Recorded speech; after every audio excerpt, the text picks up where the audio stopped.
for you. CBS 6 News at 11 starts now. Thanks so much for joining us here for the CBS 6 News at 11. I'm Tyler Layne.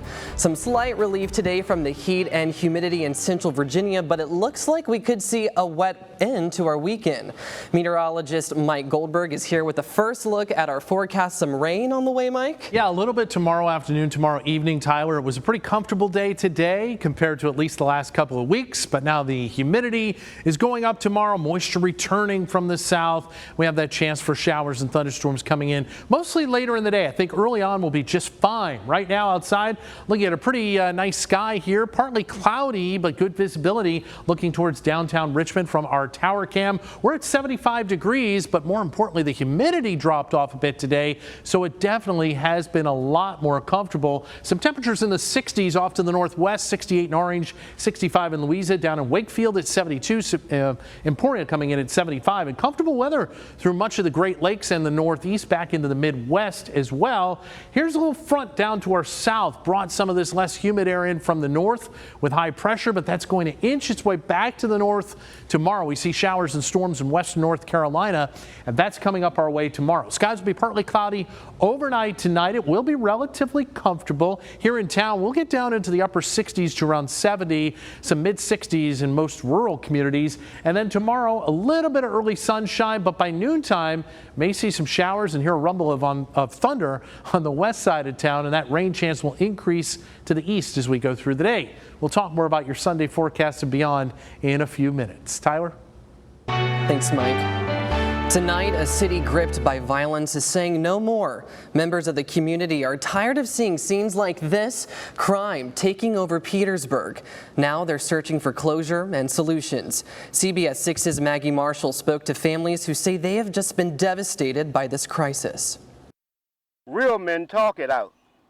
Dummies shoot it out. Please don't shoot my child, my brother, my cousin, my father, my husband, my uncle, or my friend. Somebody's getting killed on the news maybe every day or every other day. Donald Young didn't know what to do about Petersburg's gun violence, so he put pen to paper to talk about the problem. When you kill the person, not only do you kill the person, you also kill their family and the ones that love them. That grief, Wish I ain't had to look at him on a picture, is something April Browder gets. It's just sad.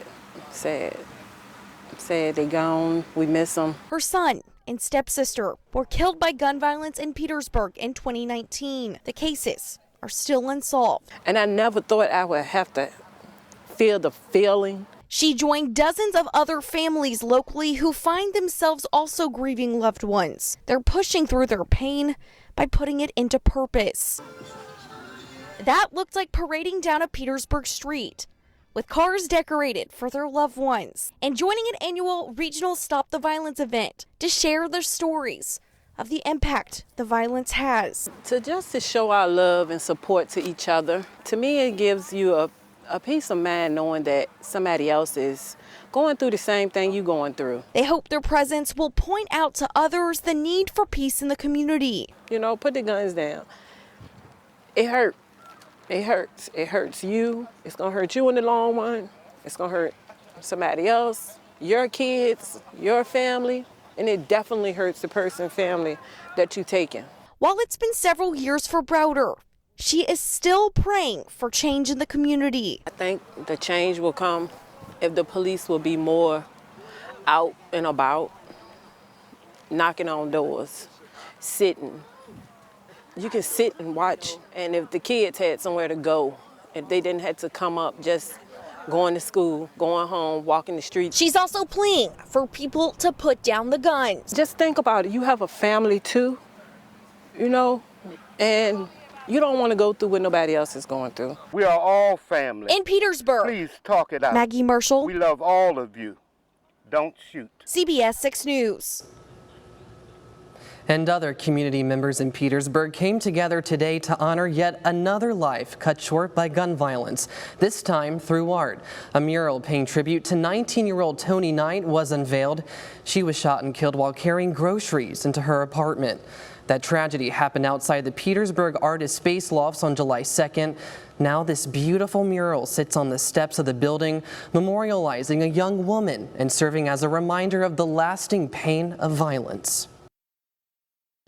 I just wanted to have something that would bring some type of brightness to the darkness that did happen. Just my inspiration behind it was just, I'm a mom. I got a daughter as well, so it kind of touched home for me.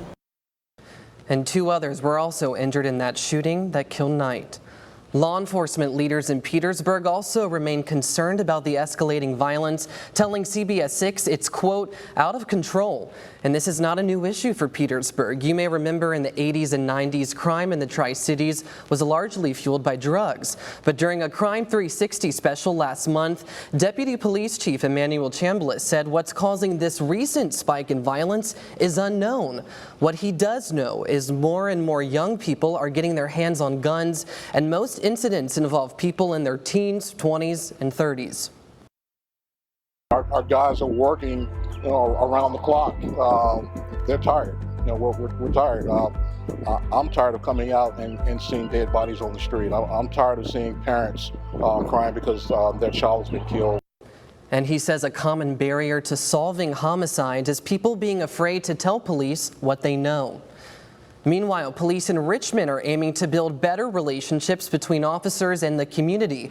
An event was held today to register Richmonders for next week's National Night Out. It's the biggest citywide party of the year, and it's put on by the Richmond Police Department with the goal of fighting crime in the city.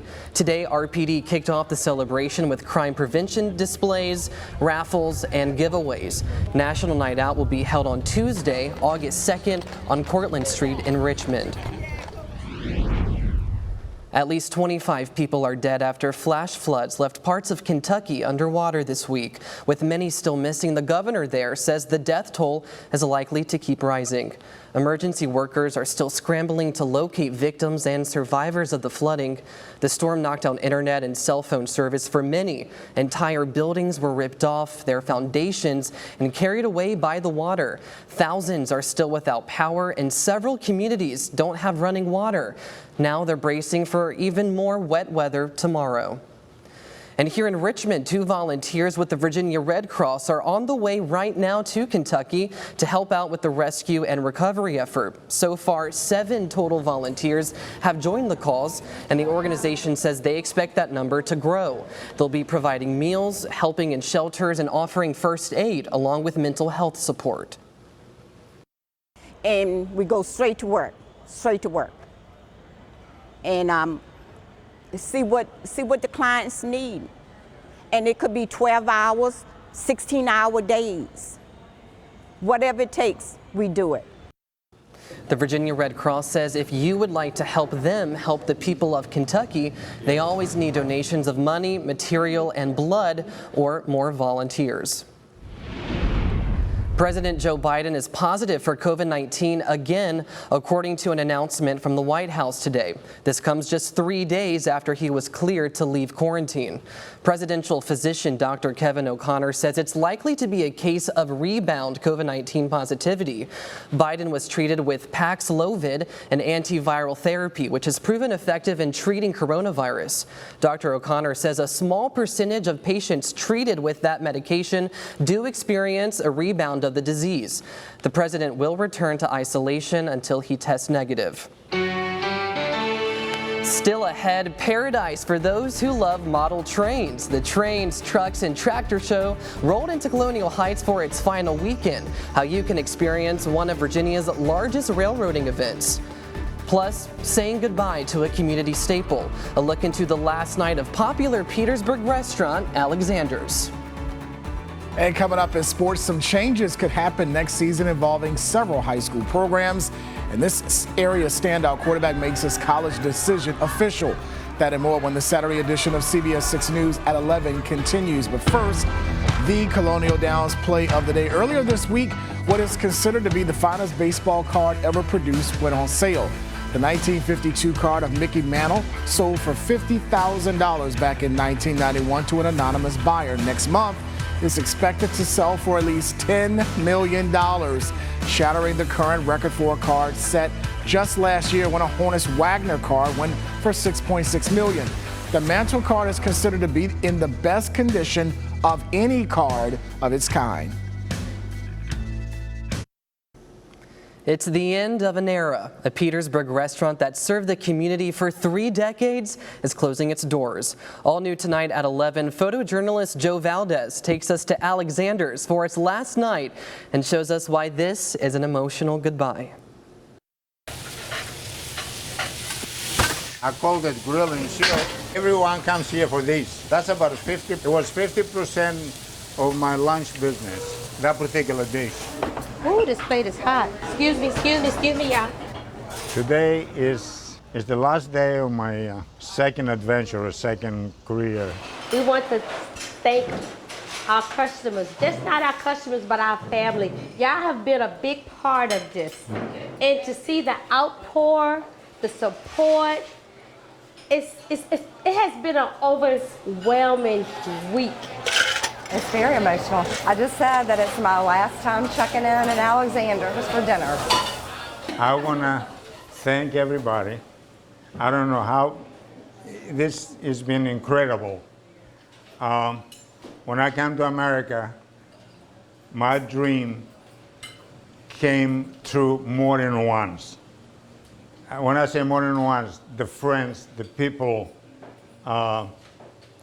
First, it was the dream in America.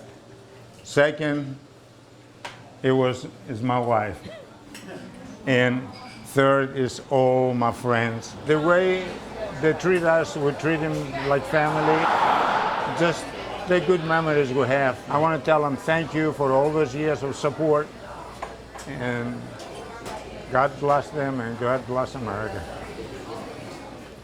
You can tell a lot of great meals and also great memories made there. Well, it's a bird, it's a plane, nope, it's a train. The Mega Train Show, trains, trucks, and tractors, titans of transport, open for its final weekend in Colonial Heights. The massive railroading event was held at the Keystone Truck and Tractor Museum. Model train lovers could see more than 8,500 square feet of trains chug their way through this event, plus over 100,000 square feet of tractors, trucks, cars, and other vintage toys. This event is one of the largest model railroad layouts here in Virginia, and it has something for all ages. You have to see it to believe it. I can't even describe it all. And if you'd like to see the exhibit, get your caboose over to the Keystone Truck and Tractor Museum tomorrow between 9 a.m. and 5 p.m. That's the last day of the event, and it's included with admission to the museum. It's located just off of Interstate 95 in Colonial Heights.